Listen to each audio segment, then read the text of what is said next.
selamat pagi anak-anak Ibu. Waalaikumsalam, pagi Bu. Baik, hari ini kegiatan kita seperti biasa. Kita akan belajar mapel IPS ya, seperti biasa. Ya Bu. Sebelum kita mulai belajar, tolong Zahra pimpin doa dulu. Baik, sebelum kita lanjut, kita sudah berdoa dengan kepercayaan kita bahwasanya Ibu mau tahu dulu keadaan kalian seperti apa. Mudah-mudahan sehat selalu. Mudah-mudahan kalau keluar rumah dengan keadaan kita yang COVID seperti sekarang ini, jangan lupa dengan menggunakan masker. Dan dulu di kelompok kalian siapa yang tidak hadir? Yang tidak hadir berarti yang cowok-cowok ya. Kita maklumi karena memang keadaan seperti biasa perwakilan kelompok ya. Jadi nanti kalian bisa memberikan informasi kepada teman-temannya yang tidak hadir. Baiklah, pelajaran kita hari ini itu sesuai dengan KD yang akan kita capai, itu adalah mengidentifikasi interaksi sosial dalam ruang dan pengaruhnya terhadap kehidupan sosial ekonomi dan budaya dalam nilai dan norma serta kelembagaan sosial, dan menyajikan hasil identifikasi tentang interaksi sosial dalam ruang dan pengaruhnya terhadap kehidupan sosial, ekonomi, dan budaya. Nah, indikator yang akan kita capai itu ada 3. Yang pertama menjelaskan jenis-jenis lembaga sosial, yang kedua menjelaskan fungsi lembaga sosial, dan yang ketiga menyajikan hasil identifikasi tentang interaksi sosial dalam ruang dan pengaruhnya terhadap kehidupan sosial, ekonomi, dan budaya dalam nilai, norma, serta kelembagaan sosial. Adapun tujuan pembelajaran kita hari ini itu yang pertama adalah melalui literasi, peserta didik dapat menjelaskan jenis-jenis lembaga sosial dengan benar. Yang kedua, melalui kegiatan pengamatan, peserta didik dapat menjelaskan fungsi lembaga sosial dengan benar.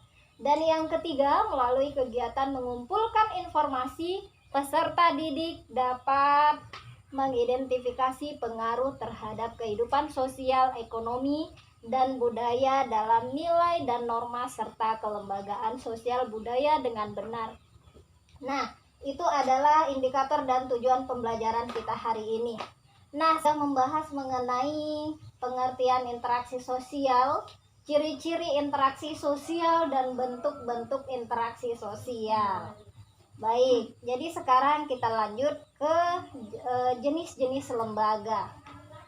Nah, sebelum kita pelajari lebih lanjut, bahwasanya kalian silahkan amati gambar yang Ibu berikan. Ada gambar yang Ibu berikan, ini silahkan kalian amati, dan ini termasuk ke dalam jenis lembaga. Dan fungsi dari jenis lembaga tersebut apa sih? Nah, seperti itu. Setelah kalian amati gambar yang Ibu berikan tadi, lalu apa yang dapat kamu jelaskan bahwa itu gambar lembaga apa? Jenis lembaga apa sih gambar yang Ibu berikan tadi? Kalau yang ini Bu, ini dia lembaganya lembaga keluarga. Fungsi dari lembaga keluarga itu yaitu yang pertama yang paling penting memperoleh pendidikan awal. Karena kalau kita lahir tuh kan Bu, pertama sebelum sekolah, sebelum konsep permainan pasti keluarga dulu, ya kan? Baik. Terus kalau yang kedua itu mempererat hubungan antara orang tua dan anak. Yang ketiga memberikan perlindungan kepada anak. Dan yang keempat yaitu menciptakan keharmonisan suatu keluarga. Iya, baik. Berarti kamu sudah bisa menjelaskan bahwa lembaga keluarga itu memiliki fungsi. Yang pertama adalah memberikan ilmu pengetahuan dasar atau awal. Iya, benar sekali. Memberikan pengawasan, ya. Jadi pengawasan itu yang paling utama adalah dari keluarga. Jadi itu termasuk ke dalam fungsi daripada lembaga keluarga. Yang kedua, memberikan keharmonisan, kasih sayang, dan memenuhi Tuhan. Itu juga fungsi dari sebuah lembaga keluarga. Seperti yang kita rasakan dalam kehidupan sehari-hari. Siapa ada lembaga apa di sana? Ada lembaga di koperasi, Bu. Oh iya, ini namanya koperasi. Koperasi berarti termasuk ke dalam lembaga Untuk memenuhi suatu kebutuhan seseorang, Bu. Kan dia soalnya untuk kalau koperasi memenuhi belanja. kebutuhan Ekonomi. seseorang. Baik, berarti dia termasuk ke dalam lembaga ekonomi. Itu adalah suatu lembaga yang mengatur suatu tercapainya kebutuhan kita untuk memenuhi kebutuhan kita sehari-hari. Ya, nih, baik sekali. Yang selanjutnya di sana ada gambar apa yang Ibu berikan tadi? Di sini adalah gambar lembaga pendidikan, Bu. Baik sekali, sudah bisa menyebutkan jenis-jenis lembaga sosial, kemudian fungsinya apa dari lembaga sosial itu, Silpi? Lembaga pendidikan ini berfungsinya dapat memperoleh ilmu dan pengetahuan dan teknologi, Bu. Iya, Kemudian, baik. dapat menciptakan prestasi Iya, dan baik. melatih mental siswa. Baik sekali ya. Jadi itu adalah lembaga pendidikan beserta fungsinya. Baik sekali ya. Karena kita sudah merasakan dalam kehidupan kita. Karena kehidupan kita tidak terlepas dari yang namanya pendidikan. Karena kita membutuhkan pendidikan itu adalah untuk memperoleh ilmu pengetahuan. Selain dari itu juga untuk memperoleh atau menciptakan prestasi ya. Kemudian yang ketiga itu adalah untuk melatih mental ya. Jadi di sekolah itu atau di lembaga pendidikan kita bisa melatih mental, kita bisa mengeluarkan bakat-bakat kita yang belum terlihat, sehingga di sekolah kita bisa mengeluarkan bakat-bakat yang belum terlihat. Bu, Ya, kalau ini contoh dari lembaga hukum itu apa ya, Bu? contoh dari lembaga hukum. Iya. Ya, coba kamu analisa, amati dalam kehidupan sehari-hari.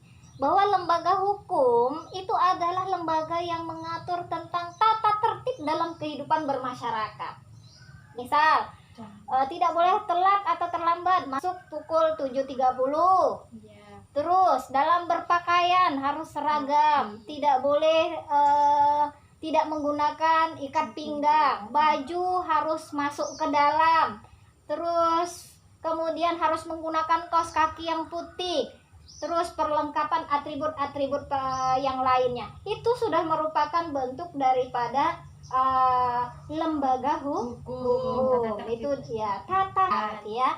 Jadi udah paham, udah bisa menyebutkan jenis-jenis lembaga sosial beserta fungsinya. Baik, kita simpulkan pembelajaran kita hari ini bahwasanya jenis-jenis lembaga sosial itu terdiri dari lembaga keluarga, lembaga agama, lembaga Ekonomi, lembaga politik, pendidikan, politik, hukum dan budaya. Ya.